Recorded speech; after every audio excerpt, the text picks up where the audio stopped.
I didn't expect to discover my best friend was wearing my engagement ring at her own engagement party. But there it was, catching the light as Jennifer raised her champagne flute, my grandmother's emerald, winking at me like we shared a secret. "To finding your perfect match," someone called out, and the room erupted in cheers. I stood frozen in the corner of Jennifer's tastefully decorated living room, my own glass halfway to my lips. 6 months ago, that ring had been promised to me. 6 months ago, before Jimmy decided we wanted different things. "Sylvia, come join the toast." Jennifer's voice cut through the crowd, her face glowing with a particular radiance, reserved for women who've just secured their futures. She beckoned me closer with her left hand, my grandmother's emerald, impossible to miss. I forced my feet to move, plastered on the smile I'd perfected over the last half year of pretending I was fine. The hardwood floors seemed to tilt beneath me as I approached the happy couple. There she is. Jimmy's arms slid around Jennifer's waist with practiced ease. His eyes met mine for just a second before darting away. "My favorite architect. How's the Richardson project going?" The Richardson project, as if we were just colleagues, as if he hadn't held my hair back when I got food poisoning in Cancun, as if he hadn't whispered promises against my skin on countless nights. "It's fine," I managed. "Congratulations to you both." Jennifer squealed and thrust her hand toward me. "Isn't it gorgeous?" Jimmy said it's been in his family for generations. I've never seen anything like it. My throat closed around words I couldn't say. I'd never seen anything like it either, until Jimmy had taken me to his mother's house, specifically to show me the ring he planned to give me when the time was right. "It's stunning," I said, the words scraping my throat raw. "Truly one of a kind." Jimmy's face remained carefully neutral, but a muscle twitched in his jaw. He knew I knew, and he didn't care. "Let me get you another drink," Summer whispered in my ear, appearing beside me like the guardian angel she was. My colleague had become my closest confidant in the aftermath of my breakup, the only person who'd seen the full extent of my devastation. I handed her my glass gratefully, needing something to do with my trembling hands. "So when's the big day?" I asked, the question burning like acid on my tongue. "We're thinking spring," Jennifer gushed. "I've always wanted cherry blossoms in my wedding photos." "Oh, and you have to be my maid of honor, Sylvia." Who else would I possibly ask? The room suddenly felt airless. Jennifer and I had been inseparable since college. She'd held me when I cried over failed relationships, celebrated every promotion, knew all my secrets. And now she was wearing my ring, planning to marry my ex, and asking me to stand beside her while she did it. "I'm honored," I lied, the words tasting like pennies in my mouth. Jimmy cleared his throat. "I need to mingle. You ladies catch up." He pressed a kiss to Jennifer's temple before disappearing into the crowd. The coward. "Can you believe it?" Jennifer clutched my hands. "I never thought I'd be the first of us to get married. Remember how we used to joke that you'd be walking down the aisle while I was still swiping on dating apps?" I remembered. I remembered everything. "When did you two even start dating?" I asked, the question I'd been afraid to voice for months. Jennifer's smile faltered for just a moment. "Oh, it just happened after you two split. He was so broken up about it, and I was just being a friend at first." The timeline didn't add up. Jimmy and I had broken up 6 months ago. The ring had been sized for me 8 months ago. "I'm so happy for you," I said, the biggest lie I'd ever told. "You deserve all the happiness in the world." Summer returned with my drink, stronger than before, judging by the smell. I took a grateful sip, letting the burn of alcohol ground me. "Ladies and gentlemen," Jimmy's voice boomed across the room, "I just want to thank everyone for coming tonight. When I first met Jennifer, I knew she was special. I watched him, this man I thought I knew, spinning a fairy tale for our friends, our mutual friends, who were now clapping and smiling, completely unaware of what was happening. To Jennifer," Jimmy raised his glass, "the love of my life." The room spun, the love of his life. The ring that should have been mine. The best friend who had betrayed me. I slipped out onto the balcony, gulping in the cool night air. Behind me, laughter and celebration continued, oblivious to the fact that my world had just collapsed for the second time in 6 months. I stared at the city lights below, my reflection ghostly in the glass. The woman looking back at me was a stranger, hollow-eyed and diminished. Not anymore, I decided, straightening my spine. Whatever game they were playing, whatever lies they were telling, I was done being the victim of their story. I woke up at 3:17 a.m., my pillow damp with tears I didn't remember crying. The dream had been so vivid. Jimmy slipping my grandmother's ring onto my finger, his eyes crinkling at the corners the way they did when he was truly happy. Then Jennifer's face had replaced mine, while I stood watching, unable to move or speak. The reality was worse than the nightmare. I fumbled for my phone in the darkness, scrolling through photos I should have deleted months ago. Jimmy and me in Bali, his arm around my waist. Jimmy asleep on my couch, my architecture books scattered around him. Jimmy and Jennifer at a barbecue last summer. No hint of what was to come. Or had there been? I zoomed in on their faces, searching for clues I might have missed. The way he leaned slightly toward her, the casual touch of her hand on his arm. How long had they been lying to me? I threw off the covers and padded to the kitchen. Sleep wasn't coming back tonight. The kettle whistled as dawn broke, painting my apartment in shades of gray and pink. I'd designed this space for two, knocked down walls to create an open floor plan, chosen the deep blue sofa because Jimmy said it reminded him of the ocean. Now it all felt like a monument to my own stupidity. My phone buzzed with a text from Summer, checking in. "You okay?" I typed back, "Define okay." 3 dots appeared immediately. "Coming over, bringing bagels." An hour later, Summer sat cross-legged on my sofa, watching me pace. "You need to eat something," she said, pushing a plate toward me. "I need to understand what happened." I ran my hands through my tangled hair. "That ring, Summer, it was sized for me. Jimmy took me to his mother's house, specifically to show it to me." "Are you absolutely sure it's the same ring?" "Emerald cut, with tiny diamonds on either side, set in white gold. Family heirloom." I sank onto the couch beside her. "His grandmother survived the Depression by selling everything except that ring. It's literally the only thing his family kept." Summer's face softened with pity. "Oh, Sylvia." "And Jennifer knew all this. I told her everything." My voice cracked. "We stayed up all night when he showed me the ring. I described it in detail. She helped me pick out wedding venues, for God's sake." "Have you considered talking to Jocelyn about this?" Summer asked. "She always gives the best advice." Jocelyn, my former professor turned mentor, had guided me through every major life decision since college. She'd understand this tangled mess of betrayal better than anyone. "I'll call her," I agreed. 2 hours later, I sat in Jocelyn's sunlit kitchen, watching her methodically chop vegetables for soup. At 60, she moved with the same precise energy that made her architectural models legendary.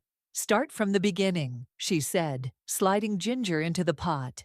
So I did. I told her about the breakup 6 months ago, how Jimmy had said we wanted different things, but refused to elaborate, how Jennifer had been my rock, staying over, bringing wine, listening to me cry, how they'd both gradually pulled away, claiming work commitments, how I'd heard rumors they were seeing each other, but dismissed them as impossible. "And now they're engaged," I finished, "with my ring." Jocelyn wiped her hands on a towel and sat across from me. "What hurts more, losing Jimmy or Jennifer's betrayal?" The question hit me like a physical blow. "Jennifer," I admitted. "Jimmy, I could almost understand. People fall out of love. But Jennifer knew everything. She held me while I cried over him." "Which means this wasn't impulse," Jocelyn said quietly. "This was calculated." "What do you mean?" "Think about it, Sylvia, the timeline. If they're engaged now, with your ring, this didn't start after your breakup. This started while you and Jimmy were still together." The room tilted. Of course, the ring had been sized for me before we broke up, for Jennifer to be wearing it now. "They were having an affair," I whispered. Jocelyn nodded. And I'd bet good money Jennifer knew about the ring before your breakup. She may even have been the reason for it. My phone buzzed with a text. Jennifer, missed you after you disappeared last night. Brunch tomorrow to talk wedding plans. I need my maid of honor. The audacity stole my breath. What do? I asked, showing Jocelyn the message. She studied me over her reading glasses. That depends. Do you want justice or peace? Can't I have both? Rarely. She stirred her soup thoughtfully. But sometimes justice brings its own kind of peace. I stared at my reflection in her window. The woman looking back at me wasn't the same person who'd walked into Jennifer's engagement party. That woman had been a victim. This one had steel in her spine. They think I'm just going to roll over and take this, I said slowly. Play the supportive friend, the good sport. And are you? I thought about Jennifer wearing my ring, about Jimmy's cowardly exit at the party, about the months of lies. No, I said, straightening my shoulders. I'm not. Jocelyn smiled, a flash of something fierce in her eyes. Then what are you going to do about it? I picked up my phone and typed a reply to Jennifer. Brunch sounds perfect. I have so many questions about your engagement. I'm going to find out exactly what happened, I told Jocelyn, and then I'm going to make them both wish they'd never betrayed me. If you wanted to destroy someone who betrayed you, how would you do it? I asked Summer, keeping my voice casual as we shared lunch in the office break room. She paused mid-bite, her salad fork suspended. That's specific. Are we talking hypothetically? Of course, I smiled, stabbing at my own salad. Just exploring some character motivations for that novel I've been thinking about writing. Summer studied me with the same careful attention she gave to structural problems in our designs. Your protagonist would probably start by understanding exactly what happened. No revenge plan works without complete information. I nodded, making a mental note. Summer was right. I needed evidence, not just suspicion. What else? I pressed. Well, in novels, people always go for the most dramatic option. She leaned forward, lowering her voice. But in real life, the most effective revenge is often subtle, psychological. You don't want to come off as the crazy ex-girlfriend. My protagonist wouldn't, I agreed. Summer set down her fork. Sylvia, whatever you're planning, it's just a story, I interrupted, gathering my things. I have that client meeting at 2. See you later? She nodded, unconvinced. Back at my desk, I opened a new document and titled it Research. Then I began listing everything I knew about Jimmy's life, his job at the investment firm, his weekly basketball game, his favorite bars, places where secrets might hide. I hesitated before typing Jennifer's name, my fingers hovering over the keyboard. She'd been my friend for 12 years. We'd survived bad roommates, worse boyfriends, my parents' divorce, her father's death. How could she do this? My phone buzzed with a text from her. Can't wait for brunch tomorrow. The Terrace at 11. I confirmed and returned to my list. Jennifer worked in PR for a tech company. She had access to client events, expense accounts, a wide network of contacts. She was meticulous about her social media, careful never to post anything that might reflect poorly on her. What secrets was she hiding? After work, I drove to Jimmy's apartment building. We'd never lived together. I'd wanted to, but he'd always had some reason to delay. Now I understood why. I parked across the street, feeling ridiculous. What was I doing? Stalking my ex? This wasn't me. I was about to start the car when the building's door opened and Jimmy emerged, dressed in running clothes. Without thinking, I slid down in my seat. He jogged past, oblivious to my presence, earbuds in. I watched him disappear around the corner, then made a split-second decision. The building's security door had never properly latched. I'd told Jimmy to report it countless times. Now I silently thanked his laziness as I slipped inside and took the elevator to the 3rd floor. Standing outside his apartment, key in hand, he'd never asked for it back. I hesitated. This was breaking and entering. This was criminal behavior. This was my only chance to find answers. I unlocked the door and stepped inside. The apartment was neater than when we were together. New throw pillows brightened the couch. A framed photo of Jennifer and Jimmy stood on the bookshelf, right next to the architecture book I'd forgotten to take when I moved out. I moved quickly to his home office. Jimmy was methodical about some things, including his paperwork. In the desk drawer, I found a folder labeled Personal and flipped it open. Inside were bank statements, his passport, and a small velvet box. My heart stuttered. I opened it to find a diamond pendant, clearly meant for Jennifer. Of course, he wouldn't keep my ring in such an obvious place. Behind the folder was another, unlabeled. I pulled it out and felt my blood freeze. Emails, dozens of them, printed out. Between Jimmy and Jennifer, dating back 18 months, well before our breakup. I scanned them quickly, my hands shaking. Miss you already. S doesn't suspect anything. Can't wait until we don't have to hide. Just a few more months, and we can be together properly. There it was. Proof of their affair, in black and white. But something else caught my eye. References to the plan. Discussions about timing. Mentions of my career. I photographed several key emails with trembling hands, then carefully replaced everything. As I was about to leave, I noticed a sticky note on Jimmy's calendar for next Tuesday. LM, 7 p.m., Watershed. LM.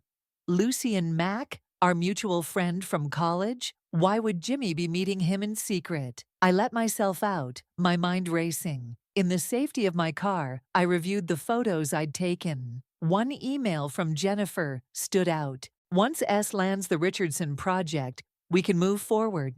She'll be too busy to notice anything, and by the time she does, it'll be too late. The Richardson project, my career-making opportunity. The project Jimmy had asked about at the engagement party. They hadn't just betrayed me romantically. They'd timed their betrayal around my career. But why? My phone rang, startling me. Unknown number. Hello, I answered cautiously. Sylvia, it's Lucian Mack. I know this is out of the blue, but we need to talk. About Jimmy and Jennifer, there's something you should know. I gripped the steering wheel, my knuckles white. I'm listening.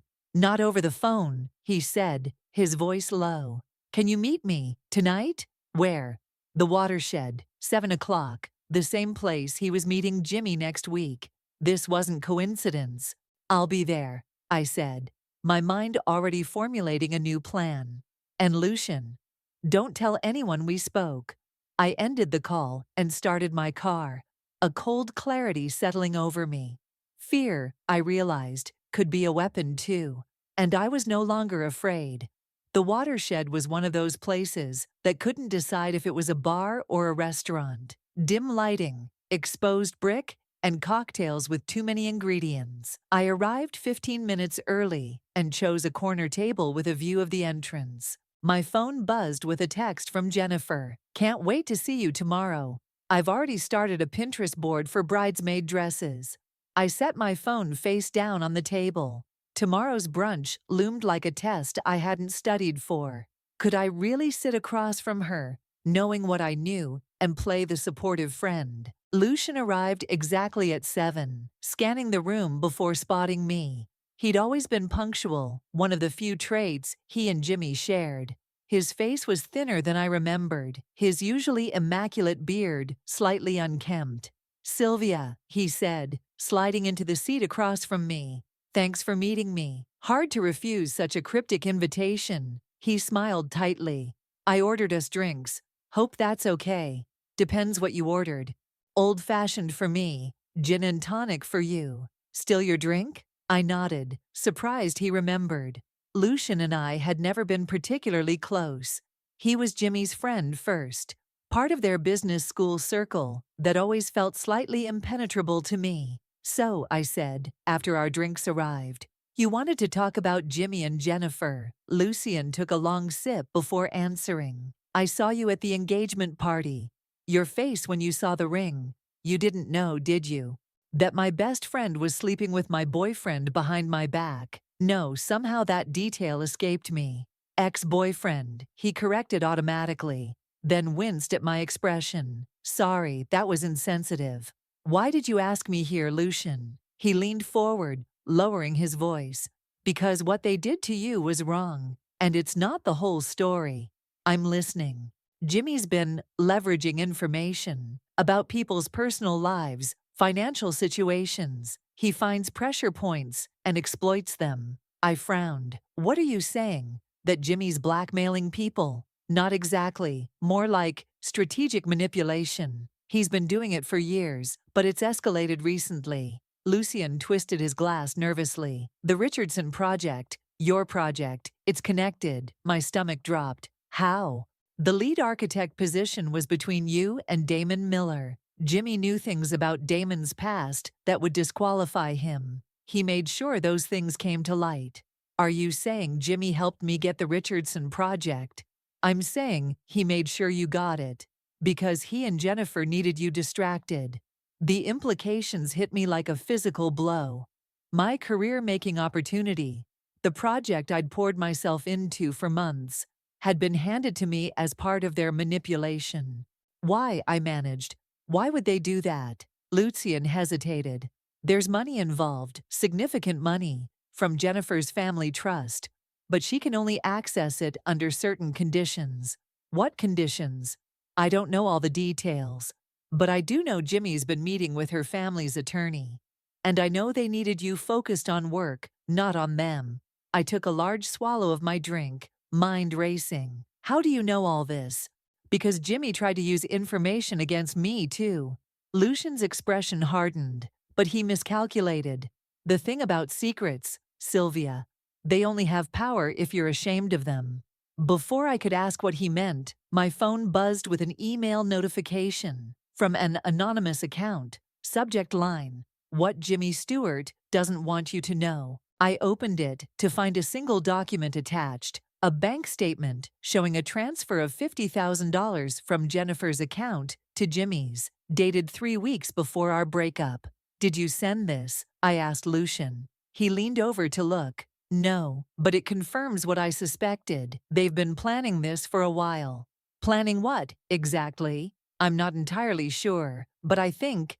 The door to the bar opened, and Jimmy walked in. Lucian tensed beside me. He's not supposed to be here, he muttered. Not tonight. Jimmy hadn't seen us yet. He checked his watch, then headed to the bar. We need to leave, Lucian said urgently. Now. No, I stood up. I want answers. Sylvia, don't. But I was already moving toward the bar, anger propelling me forward. Jimmy saw me when I was halfway there, his expression shifting from surprise to wariness. Sylvia, what are you doing here? Funny, I was about to ask you the same thing. I held up my phone, showing him the bank statement. Want to explain this? The color drained from his face. Where did you get that? Does it matter? $50,000, Jimmy. What did Jennifer pay you for? You don't understand. Then explain it to me. Explain why my best friend was paying my boyfriend. Explain why you needed me distracted with the Richardson project. His eyes darted past me, landing on Lucian, who had appeared at my shoulder. You, Jimmy hissed. You're behind this. Behind what? I demanded. The truth coming out? Jimmy's face hardened. You have no idea what you're getting involved in, Sylvia. For your own good, drop it. Is that a threat? It's advice. From someone who once cared about you. Once, I repeated, the word bitter on my tongue. At least we're being honest now. I turned to leave, but Jimmy grabbed my arm. Whatever Lucian told you, he's lying. He's not your friend. I jerked away from his touch. And you are? Sylvia. Save it for Jennifer. I'm sure she'll be fascinated to hear why you're meeting Lucian behind her back. Fear flashed across Jimmy's face. Real fear. Don't tell her about this. That's when I understood. Whatever game they were playing, they weren't entirely on the same side. Goodbye, Jimmy, I said, turning away. Outside, Lucian touched my elbow. Are you okay? No, I admitted. But I will be.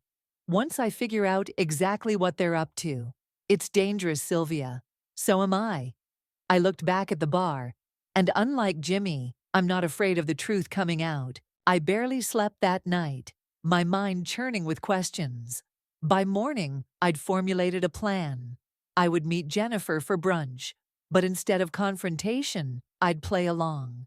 I needed to understand her side of whatever scheme she and Jimmy had concocted. The terrace was packed with the Sunday brunch crowd when I arrived. Jennifer waved enthusiastically from a corner table, looking flawless in a sundress, my grandmother's emerald catching the light as she raised her hand. Sylvia, she stood to hug me, her familiar perfume bringing an unexpected lump to my throat. I ordered mimosas already. Hope that's okay? Perfect, I said, sliding into my seat. So, wedding plans. For the next 30 minutes, I listened to Jennifer gush about venues and flowers, nodding and smiling at appropriate intervals. I studied her as she talked, searching for signs of the person who could betray me so completely. Anyway, enough about me, she finally said. How are you, really? The concern in her voice seemed genuine, which only confused me more. I'm fine, I lied. Busy with the Richardson project. Right. Jimmy mentioned you've been killing it. I'm so proud of you, Sylvia. You deserve this success. I took a careful sip of my mimosa. It's interesting you mentioned Jimmy. I ran into him last night. Her smile didn't falter. Oh, where? The watershed. He seemed surprised to see me. He didn't mention it. She waved a hand dismissively. But that's Jimmy for you. In one ear, out the other, unless it's about stocks or sports. She was good. If I hadn't seen the emails, the bank statement, I might have believed her. Jennifer, I said carefully, can I ask you something about you and Jimmy? Her expression softened. Of course, I know this must be weird for you. When did it start? Between you two? She hesitated, just long enough. After you broke up, he was devastated, Sylvia. We both were, for you. We spent a lot of time talking about how to help you through it, and somewhere along the way, you fell in love. I finished for her? Yes. She reached for my hand. I never meant for it to happen. You have to believe that. I did not pull my hand away, though every instinct screamed to do so. And the ring? My grandmother's ring? Jennifer's eyes widened slightly. Your grandmother's. Jimmy said it was his family heirloom. He told me the same thing when he showed it to me 8 months ago, before we broke up. Her hand withdrew from mine. That can't be right. You must be confused. I'm not confused, Jennifer. I know you've been lying to me. I know about the money you paid Jimmy before our breakup. I know about the plan you two had. All color drained from her face. Sylvia, just tell me why. I interrupted, my voice breaking despite my best efforts. 12 years of friendship. Why would you do this to me? Jennifer glanced around nervously, then leaned forward. It's not what you think. Jimmy, he has information about my family, things that could ruin us. He's blackmailing you. I couldn't keep the disbelief from my voice. Not exactly. She twisted her napkin. It's complicated. My family trust, there are conditions. I have to be married by 35 to access it. Jimmy found out somehow, and he had this plan. To marry you for your money, I finished flatly. No. She looked genuinely distressed. Well, yes, initially. But it's different now. We actually fell in love. While he was still with me, Jennifer's eyes filled with tears. I'm so sorry, Sylvia. I never meant to hurt you. Jimmy convinced me you were wrong for each other anyway, that you'd be better off without him. How convenient for both of you. Please try to understand. He had emails, photos, things that would destroy my family's reputation. The money was just to buy time while I figured out what to do. She wiped at her eyes. Then we got closer, and it all changed.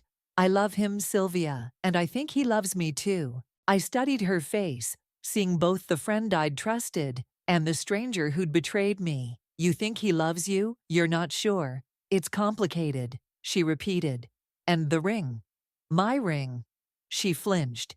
He said it would be perfect for the narrative, that no one would question our engagement if it seemed like a family tradition.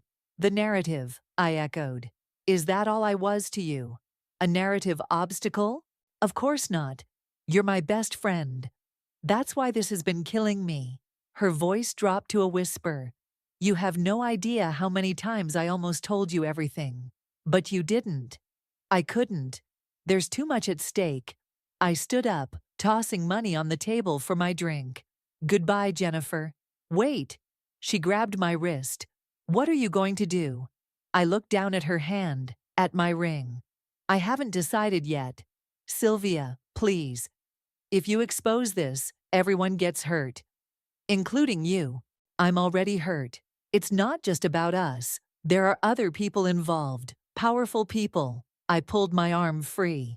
Then maybe they should have thought of that before involving me in whatever game you're all playing. Outside, I gulped in fresh air, my hands shaking. Jennifer's story didn't fully add up, but the fear in her eyes had been real. Whatever was happening went beyond a simple affair. My phone buzzed with a text from an unknown number. Need to talk? It's about Jimmy and the Richardson project. Meet me at your office. Bryson Rice, the client representative for the Richardson project, a man I'd only met twice in professional settings. How did he have my personal number, and what did he know about Jimmy? I flagged down a taxi, my heart racing. Whatever web I'd stumbled into was larger and more tangled than I'd imagined, and I was done being caught in it. Midtown Architects, I told the driver, as fast as you can. The Sunday afternoon sun cast long shadows across the empty office as I let myself in. Bryson was already there, standing by the floor-to-ceiling windows that overlooked the city. He turned when he heard me, his expression unreadable. "Thank you for coming," he said, extending his hand, "especially on a weekend."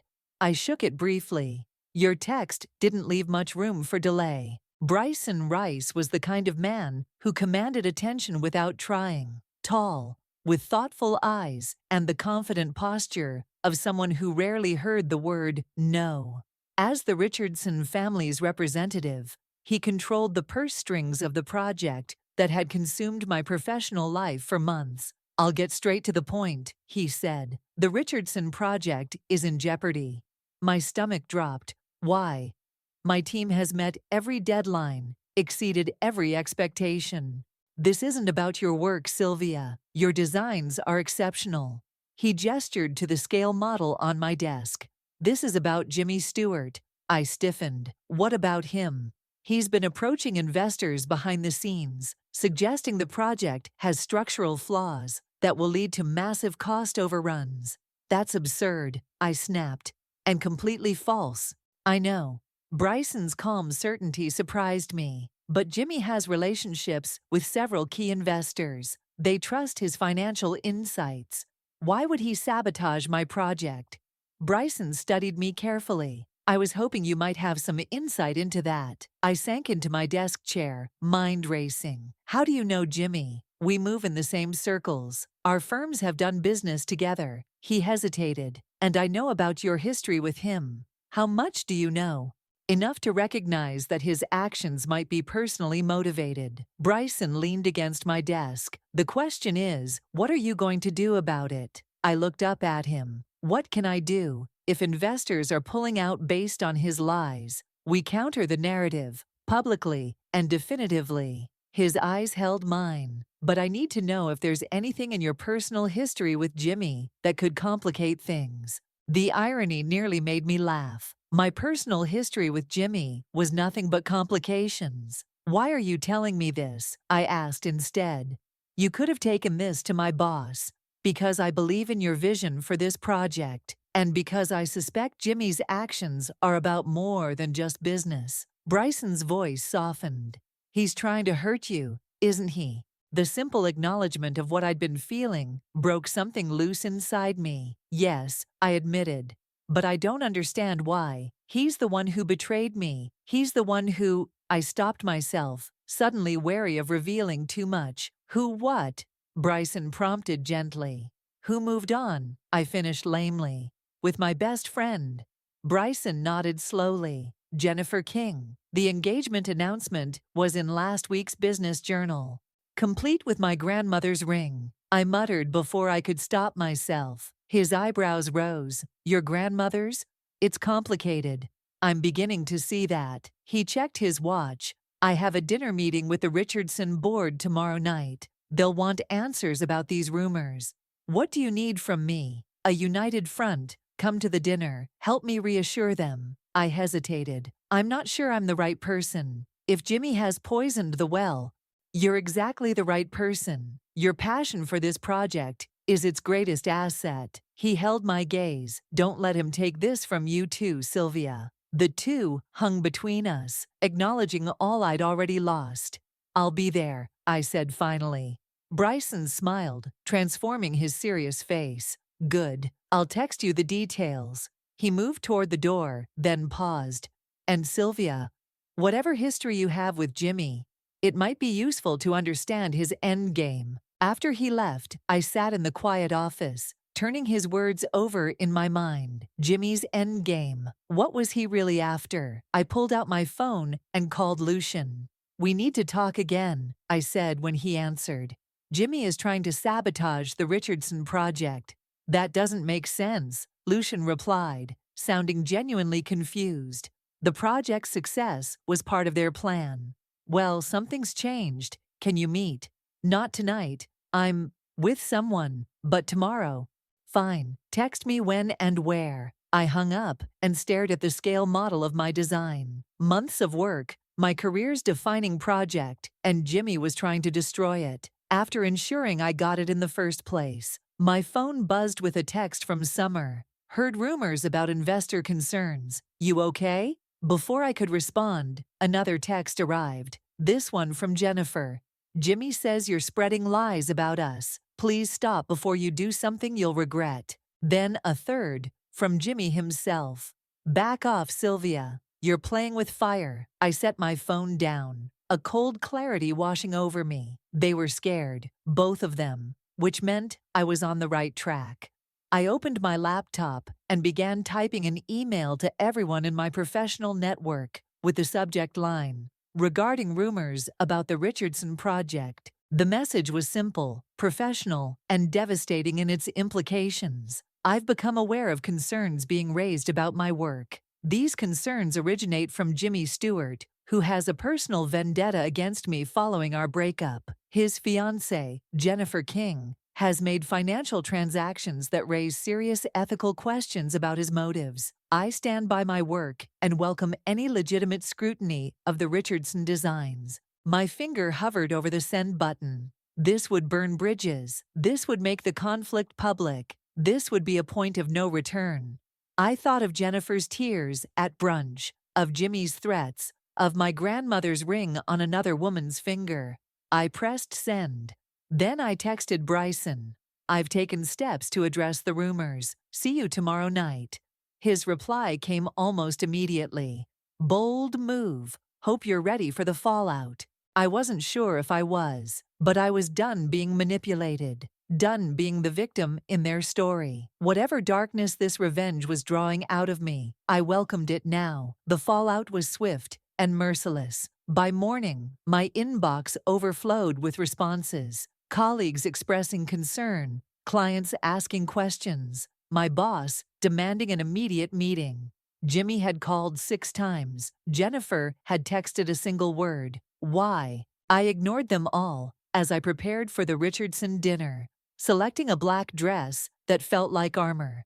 Lucian met me for coffee beforehand, his expression grave. You've stirred the hornet's nest, he said, sliding into the booth across from me. Jimmy's furious. Good. I wrapped my hands around my mug. Let him know how it feels to have someone undermine everything you've worked for. This isn't just about your project anymore, Sylvia. You mentioned Jennifer's financial transactions. That crosses a line. They crossed it first. Lucian leaned forward. Listen to me. Jimmy's been making calls all day. He's trying to paint you as unstable, vindictive. Let him try. You don't understand. He's desperate. And Jennifer's family. They're not people you want as enemies. I set down my mug. What aren't you telling me, Lucian? He hesitated. Jennifer's family money isn't just old money. It's connected to some questionable investments. The trust conditions aren't just about marriage. They're about keeping certain activities within family control. What kind of activities? The kind that need to stay private. His eyes met mine. Jimmy found out. That's his leverage over Jennifer. But now you've put it all in jeopardy with the email. My stomach tightened. Are you saying I'm in danger?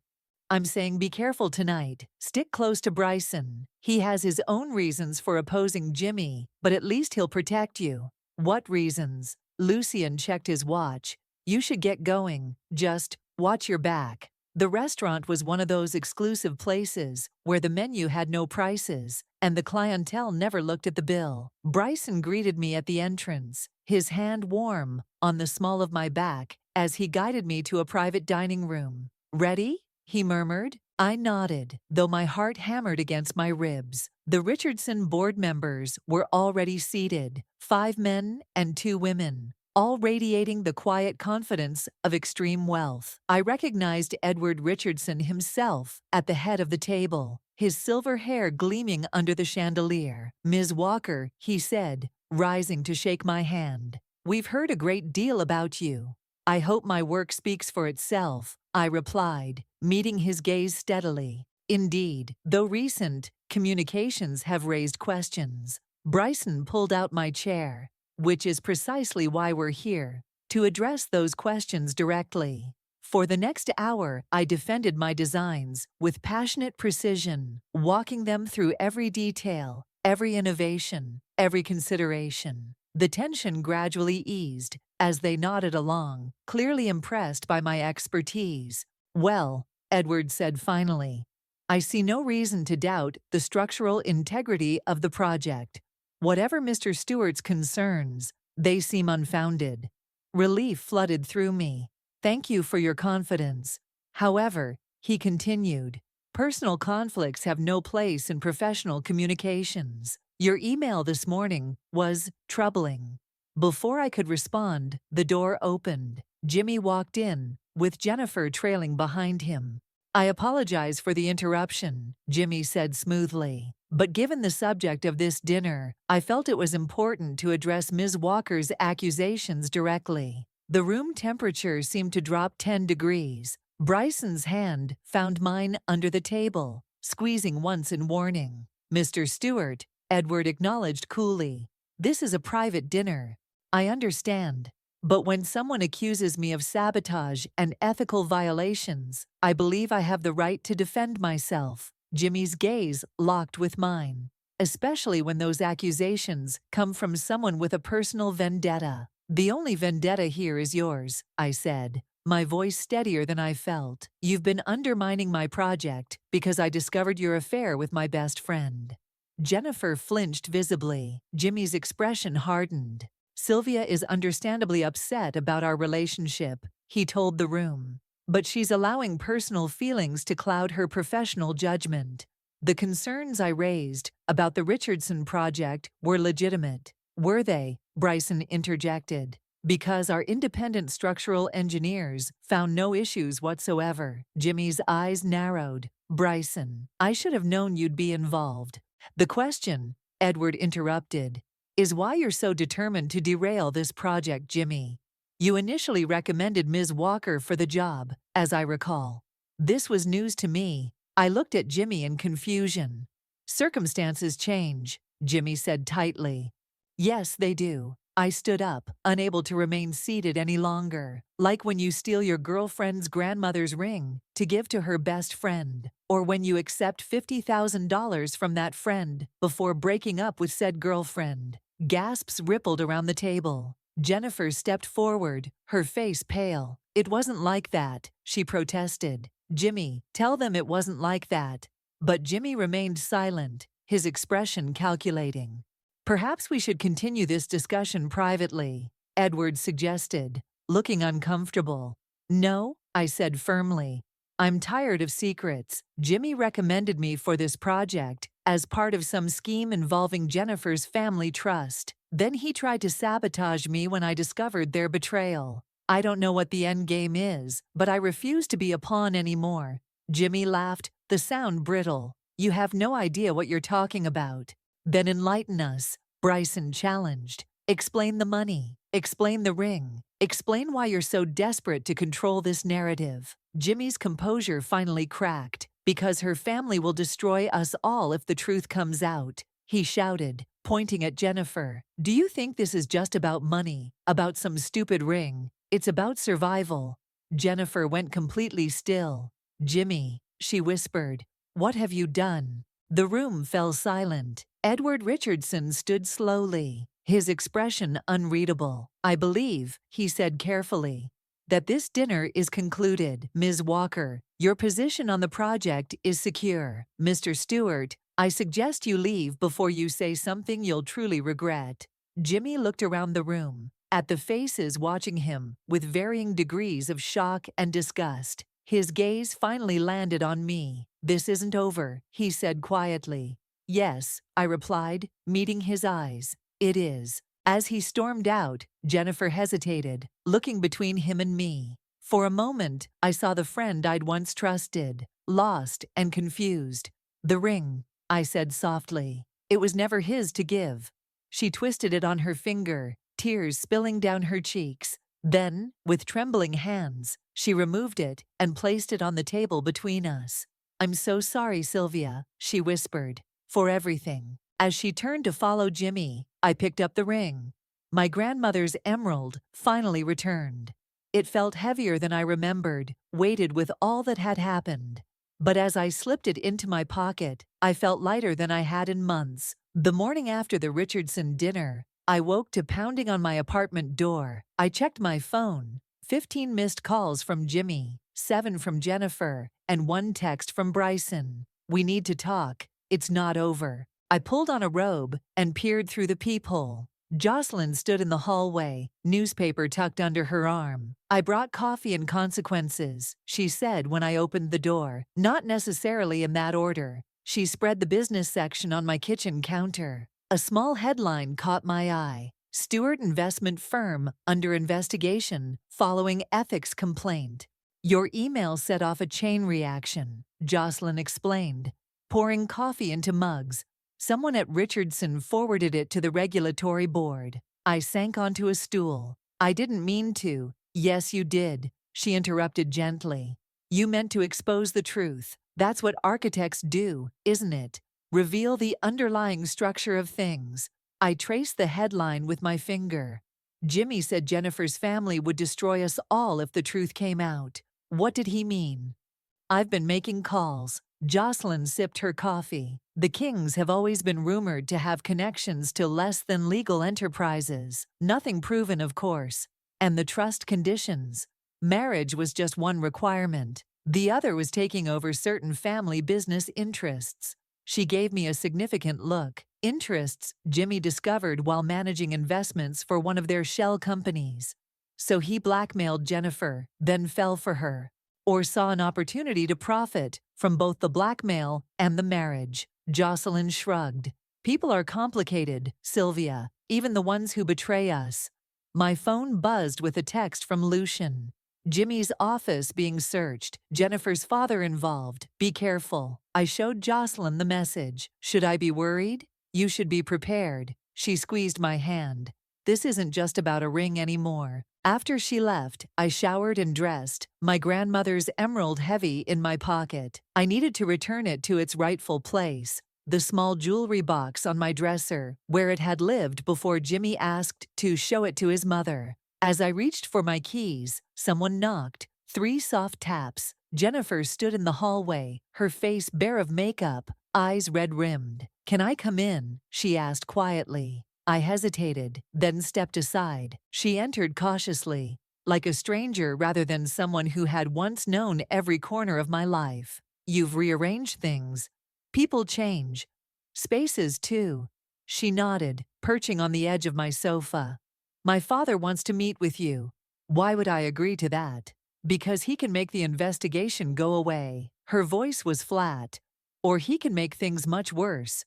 For Jimmy, you mean? For all of us.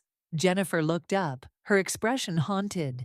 Jimmy found documents about my family's businesses. He was using them to pressure me. But then, you actually fell for him, I finished. I know you won't believe me, but yes. She twisted her now ringless fingers. And I think he fell for me too, eventually. The plan changed. What was the original plan? To use you. The blunt honesty startled me. Your connection to the Richardson project was valuable. Jimmy needed you to get the commission, then he needed you distracted while he approached investors privately. To do what? To channel money through the project. Clean it. Jennifer's voice dropped to a whisper. My family needed a legitimate enterprise to move certain funds through. The Richardson development was perfect. I stared at her, the full picture finally emerging. So I was never the target, I was the tool. Until you became a liability. She met my eyes. I am sorry, Sylvia. For everything. But especially for betraying our friendship. Why are you telling me this now?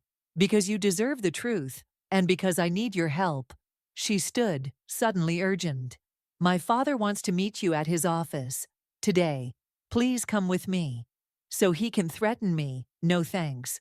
So we can fix this, she insisted. Jimmy's being questioned by investigators right now. If he talks, the pieces click together. You're not here because you're sorry. You're here because you're scared he'll implicate you and your family. Her silence was answer enough. Get out, I said quietly. Sylvia, get out. I opened the door. Whatever happens next, you brought it on yourself. After she left, I called Bryson. Jennifer just tried to lure me to her father's office, I told him. Don't go anywhere, he said immediately. I'm coming to you. While waiting, I called Summer and Lucian, filling them in. Then I retrieved a small USB drive from my desk drawer, the one where I'd saved copies of Jimmy's emails and Jennifer's bank statements. When Bryson arrived, his usual composure was fractured. Jimmy's talking to federal investigators. The Kings are scrambling. And the Richardson project? Safe. Edward's distancing himself from the whole situation. He studied my face. You don't seem surprised. I'm all out of surprise. I held up the USB drive. But I'm not out of insurance. Understanding dawned in his eyes. You kept copies. Everything I found. Jimmy's emails to Jennifer. The bank transfers. Notes about the plan. I set the drive on the coffee table between us. Enough to ensure they leave me alone. Smart. He smiled slightly, though I expected nothing less. What happens now? That depends. Bryson leaned forward. The evidence on that drive could help the investigation, or it could be your protection against retaliation. Why not both? I picked up the drive. I'll provide enough to corroborate what they already have, but keep the rest as insurance. You've changed, he observed. Had to. I met his gaze. When people show you who they really are, you either break or adapt. And which did you do? I considered the question. Both, I think. I broke. Then I rebuilt something stronger. My phone rang. Jocelyn. Jimmy's been arrested, she said without preamble. Securities fraud, among other charges. Jennifer's being questioned as a material witness. After we hung up, Bryson and I sat in silence for a moment. I should feel vindicated, I said finally. But mostly I just feel tired. Revenge is exhausting work. He hesitated. What will you do with the ring? I pulled my grandmother's emerald from my pocket, watching it catch the light. Keep it, not as a reminder of betrayal, but of my own resilience. And the Richardson project. Complete it, on my terms. I slipped the ring onto my right hand, not where Jimmy had intended it, but where it belonged now. I won't let their schemes taint my work. Bryson nodded. For what it's worth, I admired how you handled everything. Even before I knew the full story. Is that why you helped me? Partly. His smile was genuine. The rest we can discuss over dinner sometime, when this has all settled. After he left, I stood at my window, watching the city below. The same view I'd stared at broken-hearted months ago, but I was seeing it through different eyes now. My phone buzzed with a text from Summer. Heard the news. You okay? Better than okay, I replied. I turned from the window and walked to my drafting table, where the Richardson plans waited. My work, my vision, untainted by Jimmy's schemes or Jennifer's betrayal. I ran my fingers over the blueprints, feeling my grandmother's ring, my ring, cool against the paper. The emerald caught the afternoon light, transforming from dark to brilliant green as I moved my hand. Like me, I realized, darkness to light, broken to whole, betrayed to triumphant. Not an ending after all, but a beginning of my own making.